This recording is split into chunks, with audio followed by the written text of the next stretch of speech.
All right, guys, we are all experiencing sheltering in and not going anywhere, being confined to our homes, and depending on the size of our homes, it could be very small and, claustrophobic, whatnot, right? Now, this article... My house is like 2 rooms of Bart's. Yeah. Same as mine. Same. My house is literally the same square footage of when I lived in an apartment. Yeah! It's 1,400 square feet. Oh, shit. 14? No, 12. 12 or 14, yeah. That's a big apartment. My last apartment was $750. Oh, because you're living downtown. Yeah. Downtown is just like... But yeah, so they interviewed someone with some very credible credentials, I guess. Credible credentials? Yeah, very credible credentials. Like an actor? Something like that. And they interviewed him about what we all should be doing while we're sheltering in our individual confined spaces. So he's not a natural healer. He's a real credible... He is an explorer of sorts. He is an astronaut.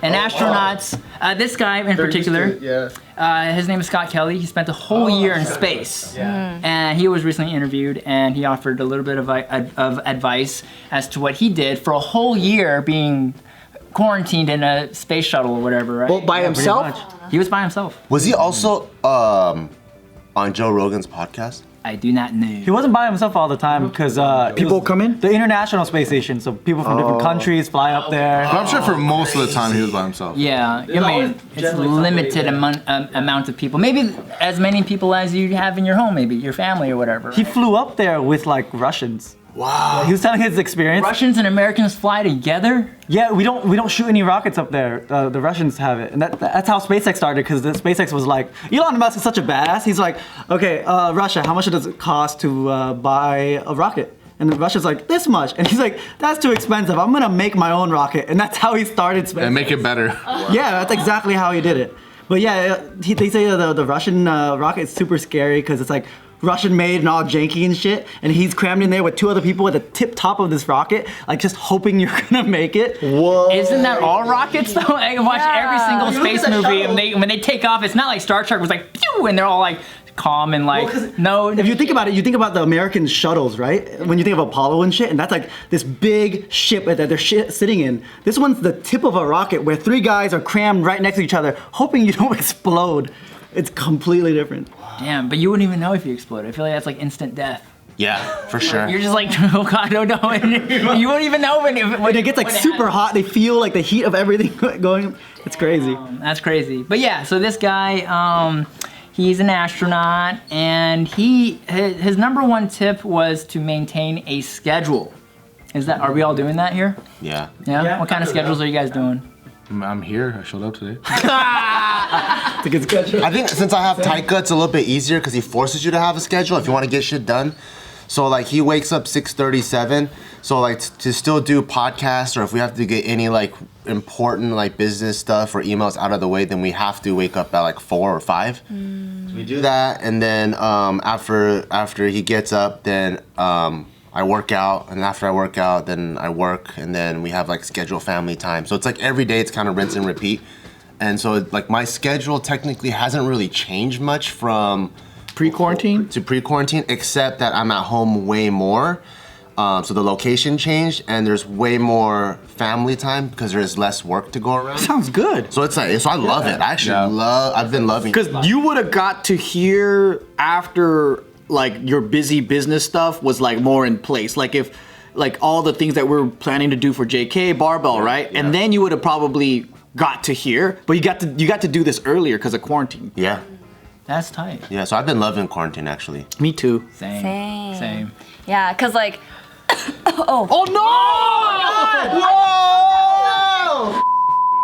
But I am enjoying quarantine as well. Like I am, okay, fuck. Do you got a schedule? So wake up at 5 p.m. you think? No, I wake up at 9:50 for my 10 o'clock meeting. How sick! Yeah. Do you get ready and brush your teeth and do all the normal get ready for work stuff, or not? You just come out of Nah, I just come out of bed and be like, sup guys?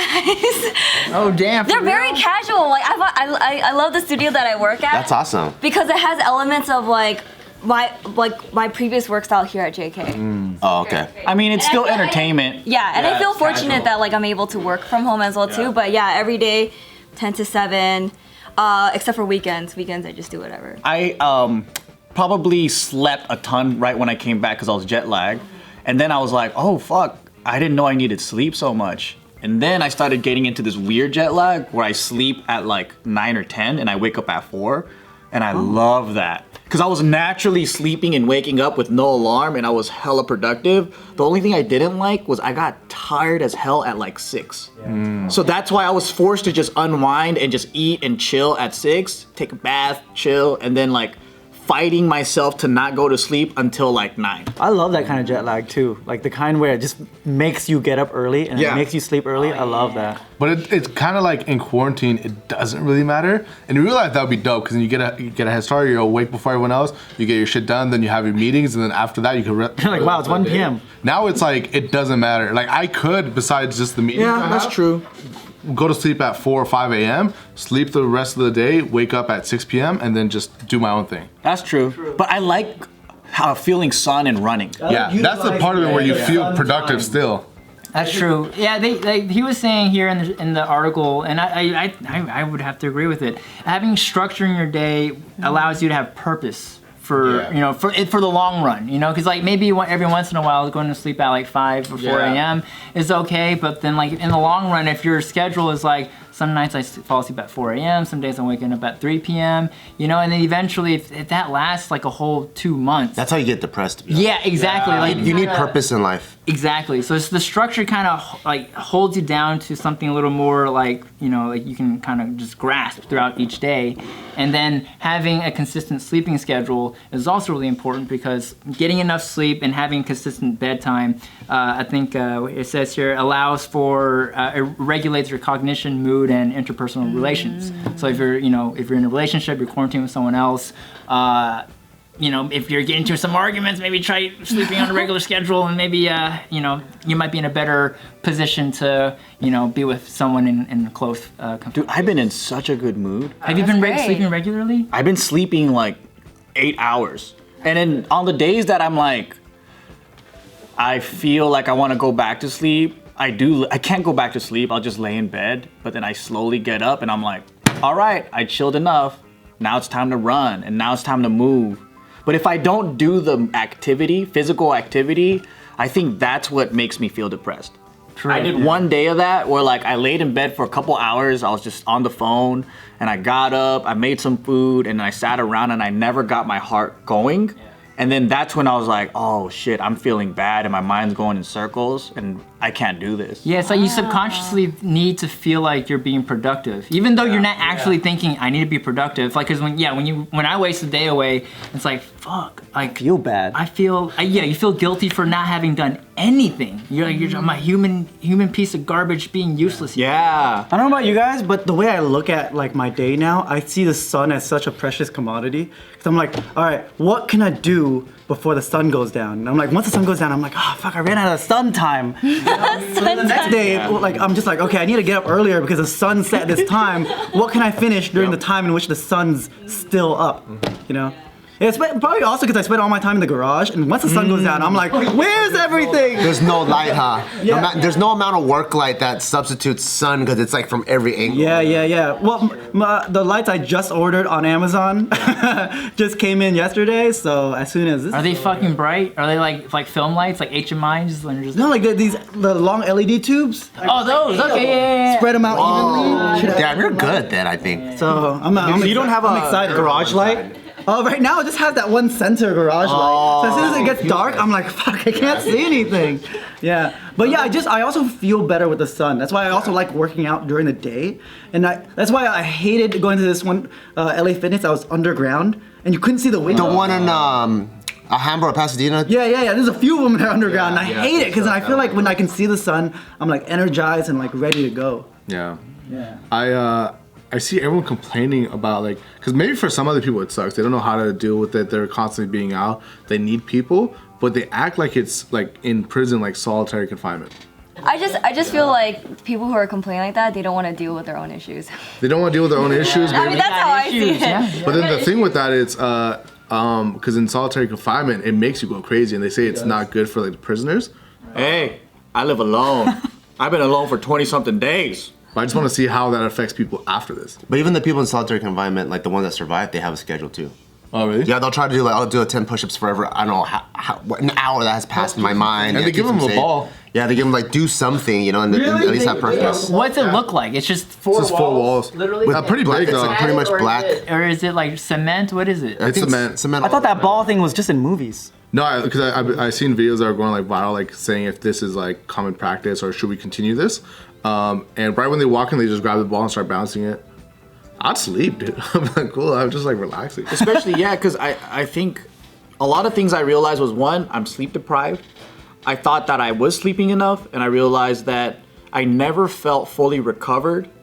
And this is how it feels like to be fully recovered. Two is I wasn't moving enough because I feel loose every day. Like my body doesn't feel tight anywhere, even though I'm working out multiple times a day. Like it was the 1 hour of just working out and then the rest of the day sitting that was fucking me up. I'm able to stretch, do all this other things.